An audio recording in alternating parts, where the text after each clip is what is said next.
أعوذ بالله من الشيطان الرجيم.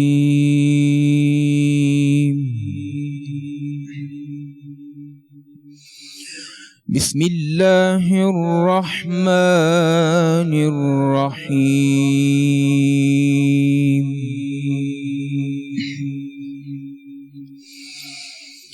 طه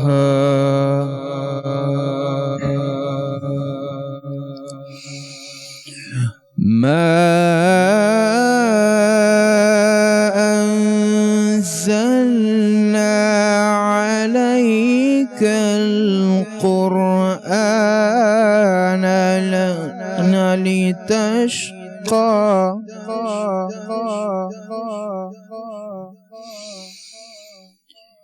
إلا تذكرة لمن يخشى.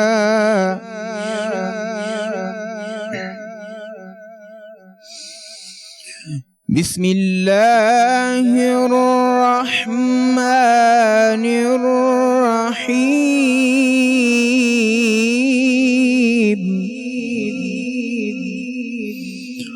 طه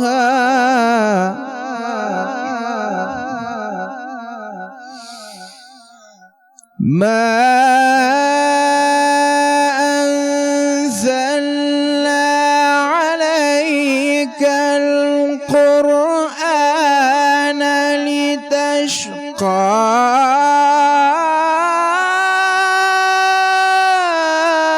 إلا تذكرة لمن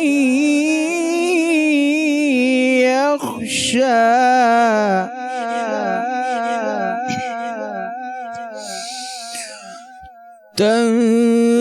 تنزيلا ممن خلق الأرض والسماوات العلى. الرحمن على العرش استوى. له ما في السماوات وما في الأرض وما بينهما وما تحت الثرى. له ما في السماوات وما في الأرض وما بينهما وما تحت الثرى. صدق الله العظیم. صدق اللہ العظیم. السلام علیکم ناظرین کرام، آپ کو خوش آمدید کہتے ہیں ٹرانسمیشن رمضان میں بول میں. ابھی آپ نے قاری لیاقت حسین صاحب کی آواز میں کیا خوبصورت تلاوت جو ہے وہ سماعت فرمائی. آج 7ویں سحر ہونے جا رہی ہے اور اس کے ساتھ ساتھ پہلا جمعہ بھی 1441 ہجری کے رمضان المبارک کا آ رہا ہے. میں فہیم خان اور میری کو اینکر کرن ناز کی جانب سے آپ کو السلام علیکم. کرن، پہلا جمعہ آ گیا ہے اور پہلے جمعے کو ہی ہمارے پاس جو ٹاپک آیا ہے وہ ایسا ہے کہ جو دو لوگوں کے درمیان صلح بھی کروا سکتا ہے اور جھگڑا بھی اگر اس پہ عمل نہ کیا جائے تو. جی ہاں بالکل. اور جب اس ٹاپک کے بارے میں ہمیں معلوم ہوا کہ آج ہم نے اس ٹاپک پر بات کرنی ہے اور جب اس ٹاپک کو پڑھا گزشتہ رات سے لے کر اب تک تو معلوم ہوا، اور پھر اب جب علماء کرام ہمارے ساتھ موجود ہوں گے تو مزید اس پر روشنی ڈالیں گے تو اندازہ ہوا کہ ہم کتنے لاپرواہ قسم کے لوگ ہیں، یا پھر کتنے ہم ایسے لوگ ہیں جنہیں کچھ معلوم ہی نہیں ہے. ہماری حیثیت، ہماری اوقات ذرے سے بھی کمتر معلوم ہوتی ہے جب ہم ان ٹاپکس پر جس پہ مجھے محسوس ہوتا ہے کہ دین اسلام کے علاوہ کوئی اور مذہب ایسے ایسے پہلوؤں پر بات کر ہی نہیں سکتا، تعلیم دے ہی نہیں سکتا، جہاں دین اسلام نے ان پہلوؤں پر جا کر بات کی ہے کہ جو ہمیں مخفی نظر آتے ہیں، ہمیں جن کا احساس ہی نہیں ہوتا کہ یہ اتنی چھوٹی باتیں ہیں لیکن وہ کتنی بڑی باتیں ہوتی ہیں. میں تھوڑا سا حوالہ دینا چاہ رہی تھی. سورہ مجادلہ کی آیت نمبر 9 ہے جس کی تفسیر کچھ اس طرح سے ہے کہ اے ایمان والو، تم جب سرگوشیاں کرو تو یہ سرگوشیاں گناہ اور ظلم یعنی زیادتی اور نافرمانی پیغمبر کی نہ ہو، بلکہ نیکی اور پرہیزگاری کی باتوں پر سرگوشی کرو اور اس اللہ سے ڈرتے رہو جس کے پاس تم سب جمع کیے جاؤ گے۔ ایک جانب اللہ رب العزت فرما رہے ہیں قرآن پاک میں سورہ مجادلہ کی آیت نمبر 9 میں سرگوشیوں کے بارے میں، تو دوسری جانب آقا علیہ الصلوۃ والسلام کی حدیث مبارکہ ہمیں ملتی ہے جہاں آقا علیہ الصلوۃ والسلام اس بات کو پسند نہیں فرماتے ہیں، منع فرماتے ہیں کہ اگر 3 لوگ ساتھ بیٹھے ہوں تو 2 لوگ آپس میں کانوں میں باتیں نہ کریں، سرگوشیاں نہ کریں کہ دوسرے کو، جو تیسرا شخص بیٹھا ہوا ہے، اس کو یہ گمان نہ گزرے کہ خدا نخواستہ یہ میری برائی کر رہے ہیں یا یہ میرے بارے میں بات کریں۔ تو آج ہم اسی ٹاپک کو ڈسکس کرنے والے ہیں کہ سرگوشیاں جس کو ہم بڑی نارملی کر لیتے ہیں، آرام سے ہم کرتے رہتے ہیں۔ اچھا، اس کا ایک پہلو اور بھی ہے کہ جی اس سرگوشیوں میں کی گئی جو خیر کی بات ہے، جس کے بارے میں کہا گیا ہے کہ جب انسان اللہ تعالیٰ کی طرف آتا ہے، اللہ تعالیٰ سے بات کرنا چاہتا ہے، اور رات کے پہر کا جو ہے وہ تعین کیا گیا ہے کہ تہجد کے وقت جو ہے وہ حضور صلی اللہ علیہ وسلم بھی تعلیم فرماتے تھے کہ تہجد کا وہ وقت ہوتا ہے جب انسان سرگوشی میں اللہ تعالیٰ کی عبادت کرتا ہے۔ ہمارے تمام بزرگان دین نے بھی ہمیں جو ہے وہ یہی فرمایا ہے کہ اسی طریقے سے جو ہے وہ آپ رات کے پہر میں ہی عبادت کریں، اور اس کے ساتھ ساتھ یہ بھی بتایا گیا ہے کہ سرگوشی میں آپ خیر کی بات کر سکتے ہیں، حکم دیا گیا ہے۔ سرگوشی میں آپ کسی انسان کو دوسرے انسان کے لیے ایسا ماحول نہیں پیدا کر سکتے کہ جس میں، ابھی آپ نے حدیث کا بھی جو ہے وہ حوالہ دیا، کہ جس میں کسی تیسرے شخص کو یہ محسوس نہ ہو کہ کہیں یہ میری برائی تو نہیں ہو رہی، کہیں یہ میرے لیے تو کوئی غلط بات نہیں ہو رہی۔ اور جب اللہ تعالیٰ ہمیں اتنی گنجائش دیتا ہے اتنے خوبصورت دین کے ساتھ، تو پھر اللہ تعالیٰ کی حمد بیان کرنے کا بھی وقت آ چلا ہے۔ اور ہمارے ساتھ آج بڑی خوبصورت نعت خواں بھی موجود ہیں، ابو بکر صدیق صاحب۔ تو ابو بکر صدیق صاحب، آج آپ حمد باری تعالیٰ میں کیا نذرانہ پیش کریں گے؟ نعت شریف پڑھنا چاہیں گے؟ نعت شریف ہم، اور آج یہ خوبصورت مدح سرائی کا آغاز آج سے ہم اس لیے کریں کہ ایک تو جمعہ مبارک ہے، بے شک جی، بڑا دن ہے، تو پھر مدح سرائی بھی ہونی چاہیے، اور جب یہ مدح سرائی اپنے اختتام کو پہنچے گی آقا علیہ الصلوۃ والسلام کی شان میں، تو پھر ہم ہدایت کے بول کی جانب جائیں گے اور وہاں پر سرگوشیوں کے بارے میں بات کا آغاز طارق مسعود صاحب سے کریں گے، پھر علماء ہمارے ساتھ وہاں پر موجود ہوں گے۔ نعت۔ مجھ پہ بھی چشم کرم اے میرے آقا کرنا، حق تو میرا بھی ہے رحمت کا تقاضا کرنا، مجھ پہ بھی چشم کرم، تو کسی کو بھی اٹھاتا نہیں اپنے در سے، تو کسی کو بھی اٹھاتا نہیں اپنے در سے، یہ تیری شان، یہ تیری شان کے شایا نہیں ایسا کرنا، مجھ پہ بھی چشم کرم، کوئی فاروق سے پوچھے کہ کسے آتا ہے، اپنی بہن سے بولے عمر یہ تو بتا کیا کرتی تھی، میرے آنے سے پہلے کیا چپ کے پڑھتی تھی، بہن نے جب قرآن پڑھا سن کے کلام پاک خدا، دل یہ عمر کا بولے اٹھا لا الہ الا اللہ، لا الہ الا اللہ، لا الہ الا اللہ، کوئی فاروق سے پوچھے کہ کسے آتا ہے، دل کی دنیا، دل کی دنیا، دل کی دنیا، دل کی دنیا کو نظر تہو بالا کرنا، مجھ پہ بھی چشم کرم اے میرے آقا کرنا، حق تو میرا بھی ہے رحمت کا تقاضا کرنا۔ رمضان رمضان رمضان ہے وہ۔ الحمد لله نحمده ونصلي على رسوله الكريم، أما بعد فأعوذ بالله من الشيطان الرجيم، بسم الله الرحمن الرحيم، لا خير في كثير من نجواهم إلا من أمر بصدقة أو معروف أو إصلاح بين الناس ومن يفعل ذلك ابتغاء مرضات الله فسوف نؤتيه أجرا عظيما۔ سورہ نساء کی آیت نمبر 114 جو میں نے آپ کے سامنے تلاوت کی ہے، اللہ تعالیٰ سے دعا ہے اللہ تعالیٰ صحیح طرح سے بات کہنے کی، سننے کی، سمجھنے کی اور عمل کی توفیق عطا فرمائے۔ ان آیتوں میں اللہ تعالیٰ نے ہم جب تنہائیوں میں سرگوشیاں کرتے ہیں اور چپکے سے جب ایک دوسرے سے باتیں کرتے ہیں تو کس قسم کی باتیں ہوتی ہیں ان کا تذکرہ اللہ نے ان آیات میں کیا ہے۔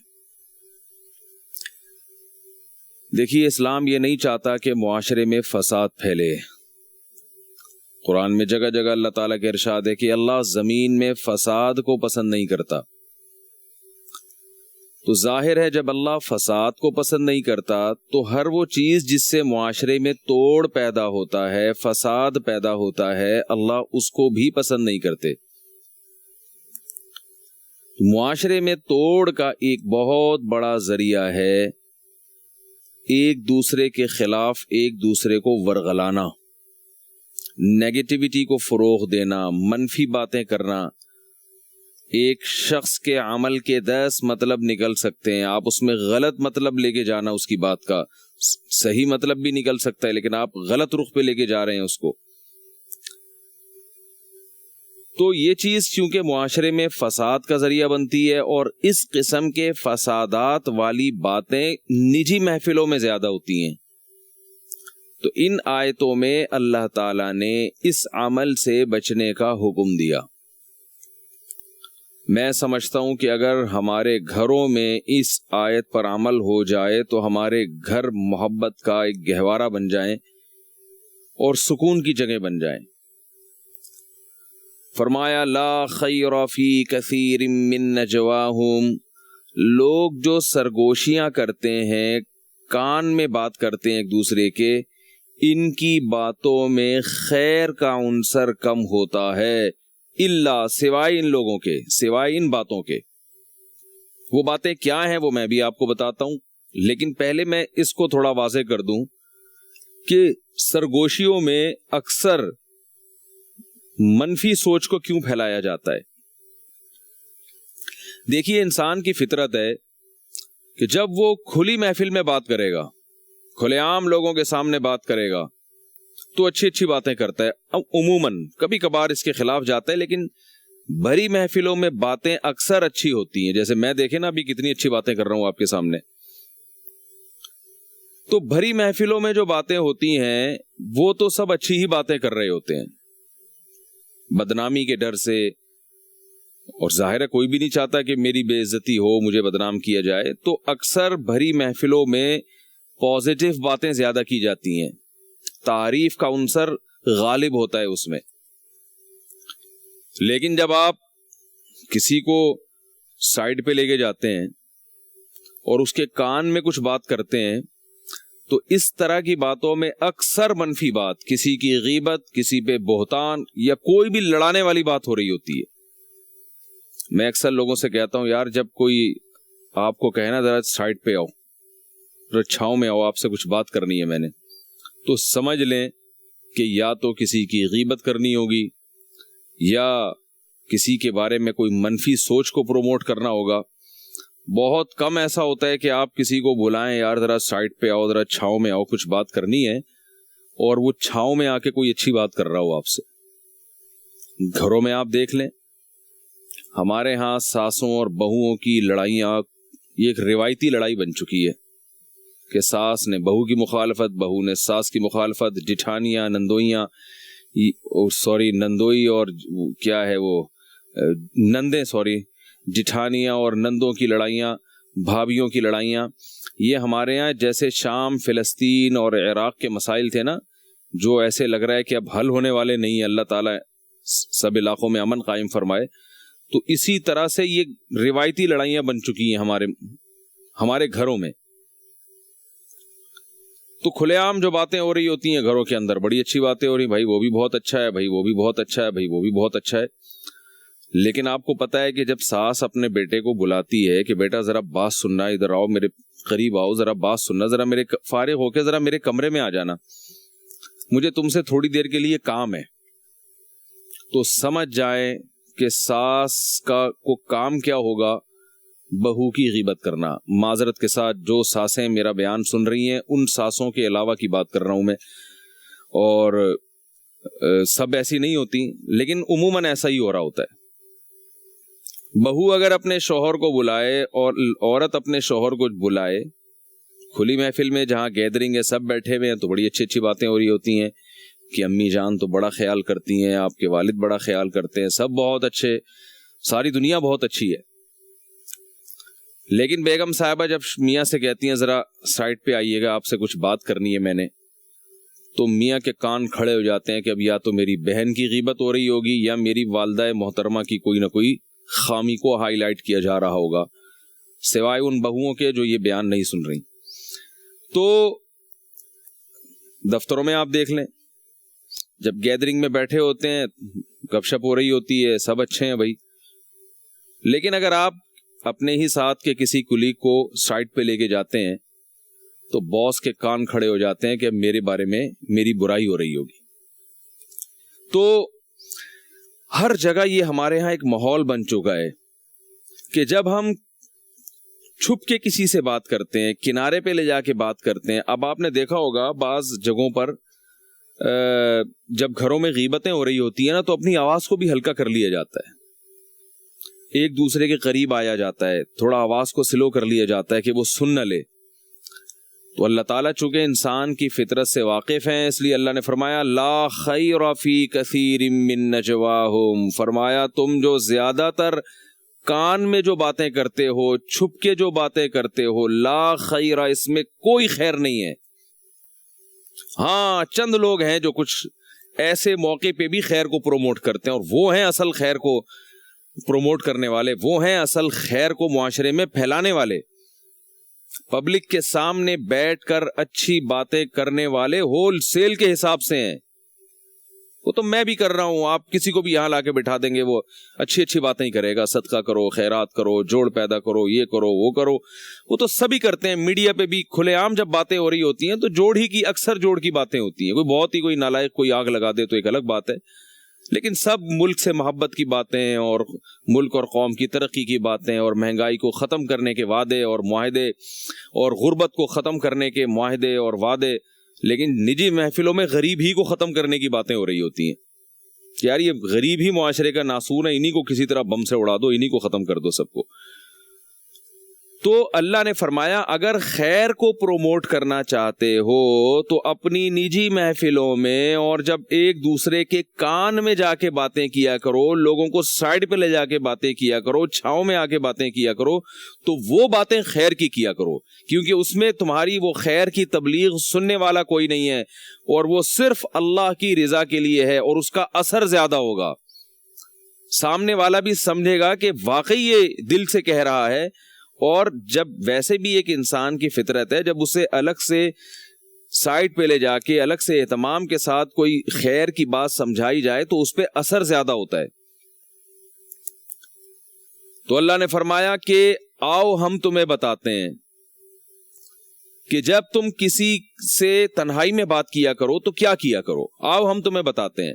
فرمایا الا من امر بصدقۃ, لوگوں کو جب کنارے پہ لے جایا کرو یا سرگوشی کیا کرو تو صدقے کا حکم دیا کرو. ماں کو چاہیے کہ جب وہ اپنے بیٹے کو بلائے کہ بیٹا ذرا فارغ ہو کے مجھ سے کچھ اپنے جو کام ہیں دن بھر کے ان سے جب فارغ ہو جاؤ تو تھوڑا سا مجھ سے میری بات سن لینا کنارے پہ آ کے یا کمرے میں آ کے تھوڑی دیر مجھے تم سے کام ہے.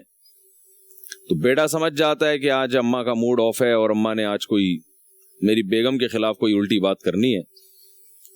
تو لیکن ساس کو چاہیے کہ جب وہ اپنے بیٹے کو بلائے تنہائی میں تو اللہ کیا فرما رہے ہیں, تنہائی میں آ کے امارا بصدقتین, صدقے کا حکم دیا کرو. تو ماں کو چاہیے تنہائی میں لے جا کے اپنے بیٹے سے کہے بیٹا بیوی بچوں پہ ہاتھ کھلا کرو. افضل صدقہ کیا ہے؟ آپ صلی اللہ علیہ وسلم نے ارشاد فرمایا افضل الصدقۃ ما تجعل فی امرأتک, سب سے بہترین صدقہ وہ ہے جو تم اپنی زوجہ کو کھلاتے ہو. تو ماں کو چاہیے کہ اپنے بیٹے کو یہ حدیث سنائے کہ بیٹا جب میں تمہارے گھر آئی تھی, میں اس گھر میں آئی تھی تو تمہارے باپ نے میرا بڑا خیال کیا تھا, تو یہ بھی کسی کی بیٹی ہے, تم نے بھی اس کا خیال کرنا ہے. مجھے تمہاری کچھ شکایتیں مل رہی ہیں کہ تم بیوی بچوں پہ خرچ کرنے کے معاملے میں کچھ کنجوسی سے کام لے رہے ہو. تو اللہ نے صدقات و خیرات کی بڑی فضیلت بیان کی ہے, اور صدقے کا سب سے بہترین محل کیا ہے؟ اپنی بیوی اور اپنے بچے. تو بیٹا ذرا ہاتھ اپنا کھلا رکھو ان کے اوپر. ہو الٹا رہا ہوتا ہے, خیر ہوتا کیا ہے وہ تو چلتا ہی رہتا ہے.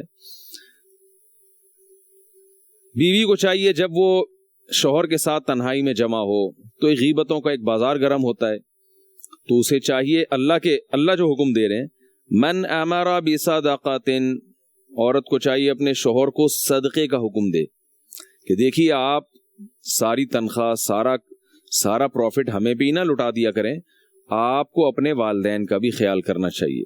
اللہ تعالیٰ کا ارشاد ہے ما انفقتم من خیر فللوالدین, ضرورت مندوں پہ جب خرچ کرنے کی بات آئے گی تو سب سے پہلے ضرورت مند والدین پر خرچ کرنا پڑے گا آپ کو. تو بیوی کو چاہیے وہ کہے کہ دیکھیے آپ اپنی ماں پہ خرچ کریں, اپنے باپ پہ خرچ کریں, اور کبھی کبھار اپنی بہنوں کو بھی کھلا دیا کریں, وہ بھی آپ کے رشتہ دار ہیں. اس سے آپ کی معاشرے میں عزت ہوگی, آپ کی عزت سے میری عزت ہے, اللہ تعالیٰ اس سے خوش ہوگا. تو شوہر کے دل میں بھی اس میں بیوی کی بہت اگر وہ غیرت مند ہوگا عزت بڑھے گی, محبت بڑھے گی کہ یار کیسی اچھی زوجہ اللہ نے مجھے عطا کی ہے, کیسا بڑا دل ہے کہ وہ مجھے میرے رشتہ داروں پہ خرچ کرنے کا حکم دے رہی ہے. وہ آپ کے مشورے پہ خرچ کرے نہ کرے یہ تو اس کا ہیڈیک ہے, لیکن آپ کی عظمت اس کے دل میں بڑھ جائے گی. ماں کی عظمت بڑھے گی, کیسی خاندانی ماں ہے. مائیں تو بہوؤں کا گلا گھونٹنے میں لگی رہتی ہیں, لیکن میری ماں کا دل کتنا بڑا ہے کہ جو کہہ رہی ہے کہ اپنے بیوی بچوں پہ خرچ کرو. بہن کو چاہیے جب وہ بھائی کو بلائے اور بھائی سے ملنے کے لیے آئے, جیسے کہ بہنیں آتی ہیں گھروں میں ملنے کے لیے, اور ہمارے ہاں مجھے ایک آدمی نے بتایا کہ میری بہن میرے گھر جب بھی آتی ہے تو میری بیوی سے لازمی جھگڑا ہوتا ہے. میں نے کہا کیوں ہوتا ہے بھائی؟ حالانکہ وہ کوئی ان کی بیوی کے خلاف ورغلا کے نہیں جاتی اپنی بھابھی کے خلاف, لیکن کہتے ہیں جب بھی آئے گی نا میری بہن واپس جائے گی تو پھڈا ہوگا. وہ پتہ نہیں کچھ اشاروں میں کچھ اس طرح کا کچھ ایسے کچھ پروگرام انسٹال کر کے چلی جاتی ہیں وہ کہ وہ خود بخود بیگم سے ان کا پھڈا ہوتا ہے. وہ کچھ ایسی غلط فہمیاں پھیلا کے. سب گھروں میں ایسا نہیں ہوتا, سارے برے نہیں ہوتے, لیکن ایسا بھی ہوتا ہے گھروں میں جہاں بہن آئی گھر میں اور میاں اور بیوی میں پھڈا کروا کے چلی گئی. ہوتا ہے بہت سے گھروں میں. تو بہن جب اپنے بھائی سے علیحدگی میں ملے تو اپنی بھابھی کے خلاف اس کو ورغلائے نہیں, بلکہ اس کو سمجھائے امر بصدقۃ او معروف او اصلاح بین الناس, اصلاح کی بات کرے کہ دیکھو اونچ نیچ ہر گھر میں ہوتی ہے, کوئی عورت بھی پوری سیدھی نہیں ہوتی, تو کمپرومائز کر کے زندگی گزارنی ہے. ہمارے بھی اپنے میاں سے جھگڑے ہوتے ہیں لیکن ہم سلو کر لیتے ہیں, ہمیں بھی وہاں کچھ خامیاں نظر آتی ہیں, کچھ خامیاں ان کو ہمیں نظر آتی ہیں, تو ہم بھی جوڑ کے چل رہے ہیں. تو ایسے ہی آپ نے بھی جوڑ کے چلنا ہے.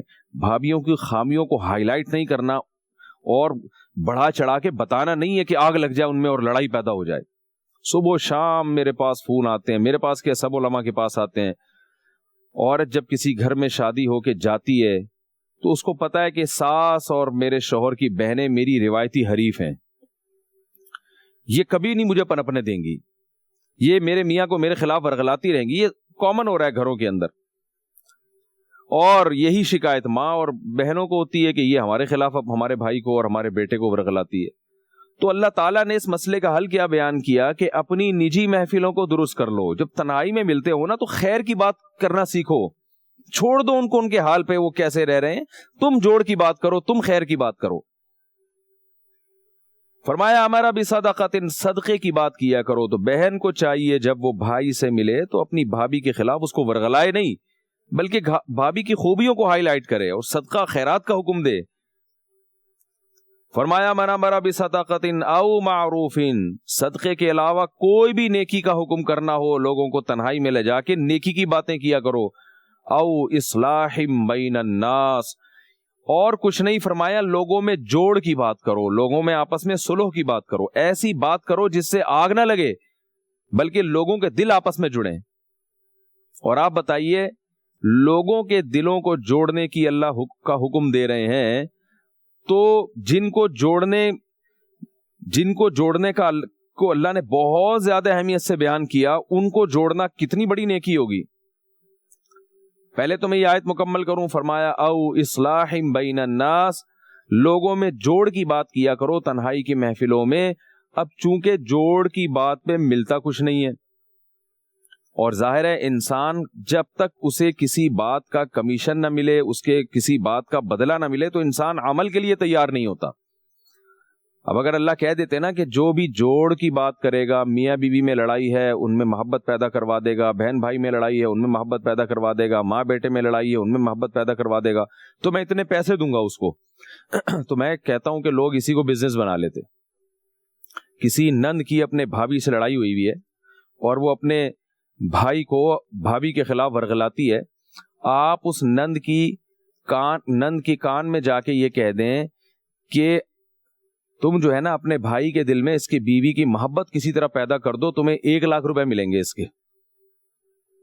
تو آپ دیکھو وہ پھر بہنیں بھابھی کی جو واقعی میں خامیاں ہیں نا ان کو بھی صحیح کر کے پیش کرنا شروع کر دے گی کہ یار کسی طریقے سے اپنے بھائی اور اس کی اپنی بھابھی کے دل میں محبت پیدا کر لو، اور کوئی ایسا تھرمامیٹر ایجاد ہو جائے، کوئی ایسا پیمانہ ایجاد ہو جائے جس سے یہ ٹیسٹ ہو سکے کہ اس کے دل میں کتنی محبت پیدا ہو گئی ہے. تو بتا دیا بھائی جب یہ محبت کا گراف یہاں تک آئے گا تو آپ کا 1 لاکھ روپے تیار ہے. تو آپ بتائیے لوگ اسی کو بزنس بنائیں گے کہ نہیں بنائیں گے؟ سب سے زیادہ پیسہ ساسیں کمائیں گی بہوؤں کی تعریفیں کر کر کے. آپ ساس کو جا کے کہہ دیں کہ تمہیں جو ہے نا 2 لاکھ روپے ملیں گے، آپ کو 2 لاکھ روپے ملیں گے، 1 مہینے کا ٹائم ہے آپ کے پاس، اور یہ 2 لاکھ اس چیز کے ملیں گے کہ آپ نے اپنے بیٹے کے دل میں اس کی بیوی کا عشق پیدا کرنا ہے، محبت کی جو ہے نا آگ بھڑکانی ہے آپ نے، اور 2 لاکھ روپے کیش. جیسے یہ کام ہوا 2 لاکھ مل جائیں گے آپ، اور ایڈوانس میں بھی کچھ پکڑا دیں ان کو آپ. میرا خیال ہے ساسوں کا بزنس ہی یہی ہو جائے گا کہ بھائی بس یہ اسی کام پہ لگ جائیں گی. کسی بہو کو آپ جا کے کہہ دیں کہ تم نے اپنے شوہر کے دل میں اپنی ماں کی عظمت جتنی شادی سے پہلے تھی نا اس کو ڈبل کرنا ہے. 2 لاکھ روپے 1 مہینے میں تمہاری ارننگ، یعنی 2 لاکھ روپے تمہیں مل جائیں گے. تو آپ بتائیں کوئی بہو غریب رہے گی معاشرے میں؟ کوئی بھی غریب نہیں. کسی کو راشن کی ضرورت نہیں رہے گی. یہ جو کورونا وائرس کی وجہ سے لوگ راشن بانٹتے پھر رہے ہیں، ساری بہویں کہیں گی ہمیں جاب کی ضرورت نہیں ہے، ہمارے پاس کمانے کا ایک بہترین ذریعہ ہے. اور پھر آپ دیکھیں معاشرے میں ہوتا کیا ہے. تو انسان کی فطرت ہے، پیسہ ملتا ہے تو سب کچھ کر لیتا ہے، وہ نہیں ملتا تو ہاتھ پہ ہاتھ رکھ کے بیٹھا رہتا ہے. اسی وجہ سے اللہ کو معلوم تھا اچھا منفی چیزیں پھیلانے میں پیسہ نہ بھی ملے نا تو وہ منفی چیزیں پھیلانے کا ویسے ہی بڑا مزہ آ رہا ہوتا ہے. ایک دوسرے کو لڑتا دیکھ کے انسان ویسے ہی خوش ہوتا ہے، کہتے چلو میں تو آرام سے بیٹھا ہوں نا. وہ ہمارے حضرت تھے ایک واقعہ سنایا کرتے تھے کہ جو فسادی لوگ ہوتے ہیں نا ان کی نیچر کیا ہوتی ہے، وہ لڑوا کے ویسے ہی ان کو سکون ملتا ہے، حالانکہ کچھ بھی نہیں مل رہا ہوتا ان کو، نہ پیسے مل رہے ہیں نہ کوئی ترقی ہو رہی ہے، وہ ویسے ہی ہے. فسادی لوگوں کی عادت ہی ہوتی ہے.